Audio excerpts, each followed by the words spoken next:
In this video, we are going to talk about how to round numbers. There are two cases. Before we go into the first case, let's take a look at the place value one more time. So we have a decimal right here, right? On the left-hand side of the decimal, we start with the ones and tens and then the 100. After the 100, we have 1,000 and then we have the 10,000, the 100,000, so on and so forth.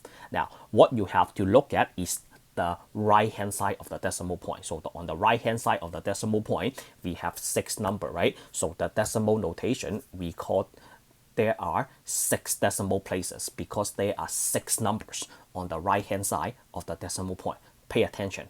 On the right hand side of the decimal point, we start with the tenths. There is no ones on the right hand side. So on the right hand side, we start with the tenth and then the hundredth, the thousand, the 10,000, the 100,000, and the millions. All right, so that's how the right hand side works. There is no ones on the right hand side. So let's take a look at case 1. Case 1 is if the indicated place value is less than 5, we don't change anything, just drop all the digits on the right hand side.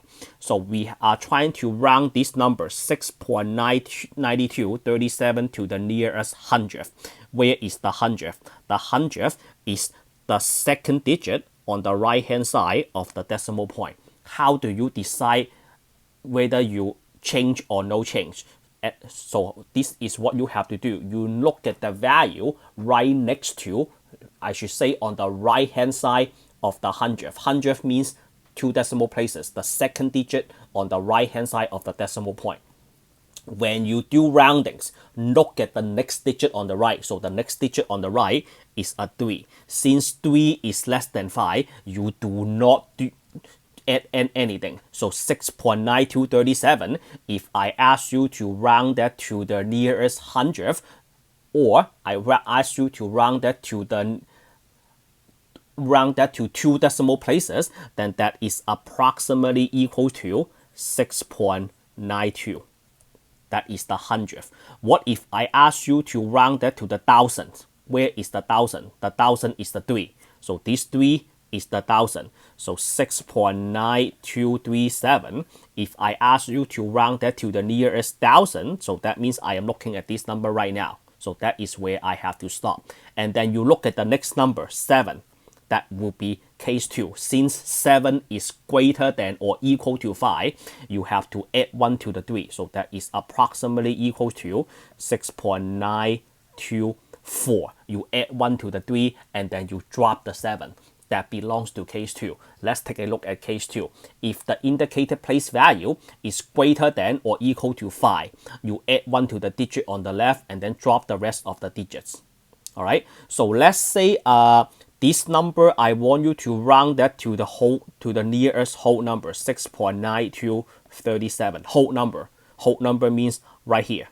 Is 9 greater than or equal to 5? The answer is yes. That means you add 1 to the 6 and then you drop the rest of the digits. So that is approximately equal to 7. You add 1 to the 6 and then you drop the 9 and the rest of the digits. So that's how rounding works. Let's take a look at this. 12.385. You want to round that to the nearest tenth. Tenth means 1 decimal place. So 1 decimal place. This is where we have to stop and then you look at the next digit on the right. Since a is greater than or equal to 5, so that means you add 1 to the 3. Then 12.385, you add 1 to the 3, so that is approximately equal to 12.4. All right. What if I ask you to round that to 2 decimal places? 12.385, 2 decimal places. 2 decimal places means I have to keep 2 numbers on the right hand side of the decimal point. Since 5 is greater than or equal to 5, equal to 5 also add 1. So it's equals to 5. You add 1 to the 8, so that will be 12.38. Just 338. No 5. What if I ask you to round that to the nearest whole number? So whole number 12.385. Whole number is the entire 12. Is 3 greater than or equal to 5? The answer is no. That means you don't add 1, so that is approximately equals to 12, and then you drop the rest of the digits. So that's how you do rounding. Most of the time, textbook, they don't say to the 10th, the 100th, the 1,000, the 10,000, and the million, because they want to keep the language simple. So for the 10th, they will just say 1 decimal place. For the 100th, they will just say 2 decimal places, because 2 digits on the right hand side of the decimal point.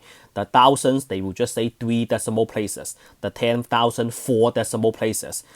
The 1, 5 decimal places. The 9, 6 decimal places. So that means you don't have to memorize the 100th, the 1,000, the 10,000, the 100,000, and the million. So using 1, 2, 3, 4, 5, 6 decimal places are way better and way easier.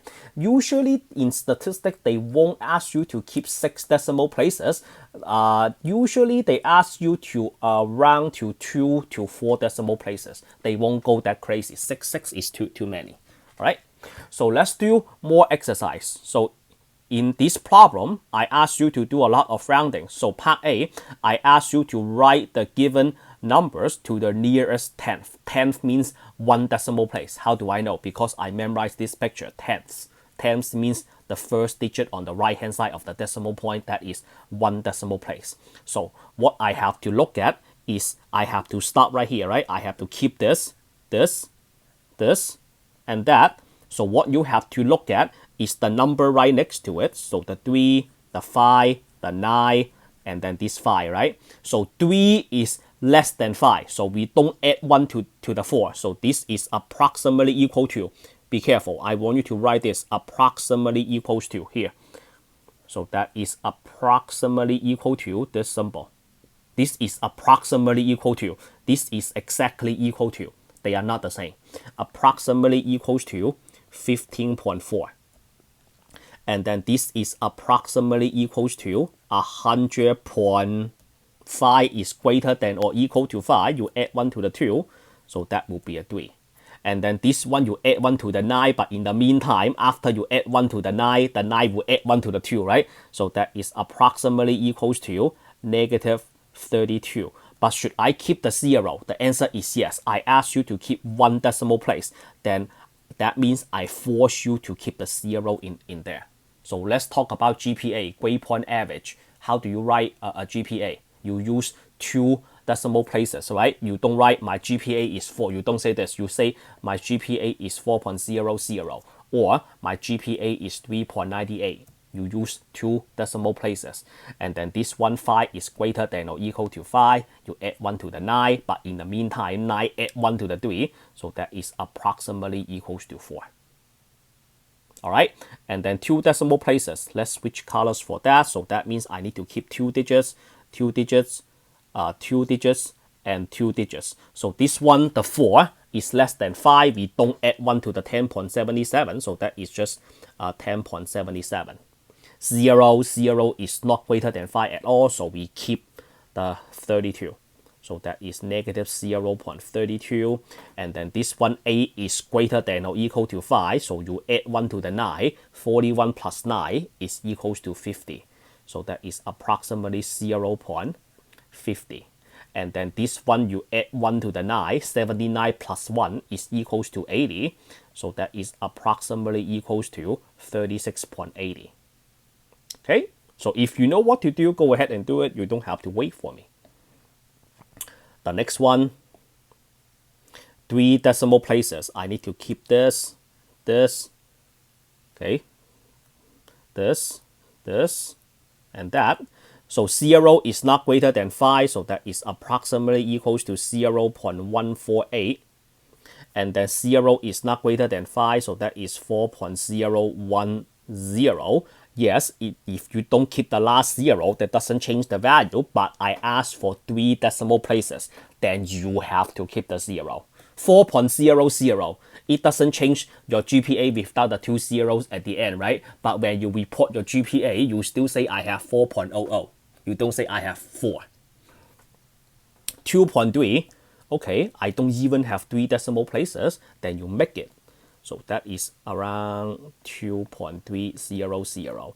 And then this one, you add 1 to the 9. 129 plus 1 is 130. So that is around 0.130. and then this one you add 1 to the 0, so that is around 0.001.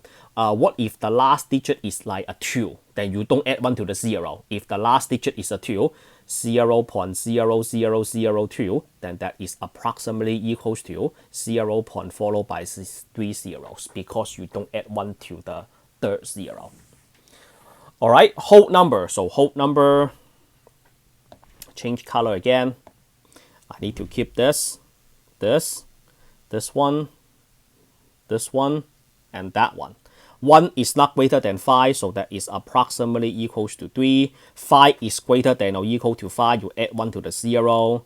9 is greater than 5, you add 1 to 29, then you get a 30. 2 is not greater than 5, greater than or equal to 5, so you don't add 1 to the 0, so that is approximately equals to 0. And the last one, 8 is greater than or equal to 5, you add 1, so that is approximately equals to 1. And then the last one, 5 decimal places, so this is the 5th decimal places. And then this is the 5th decimal places. You don't add 1 to the 8, so that is approximately equals to 14.43948. This one you do add 1 to a 2, so that is approximately equal to 3.30. And then, hold on, I marked this one wrong. Let's do this again. 5 places, 1, 2, 3, 4, 5, right here. You add 1 to the 9, so that is 30, followed by a 30. Again, I asked for 5 decimal places, so you do have to keep the last 0, although the last 0 doesn't change the value of the decimal. Alright, so that will be all in this video. If you think my video is helpful to your learning, please click the like, subscribe, share this out for me. I see you all in the next lesson. Of course, I appreciate your help really, really much.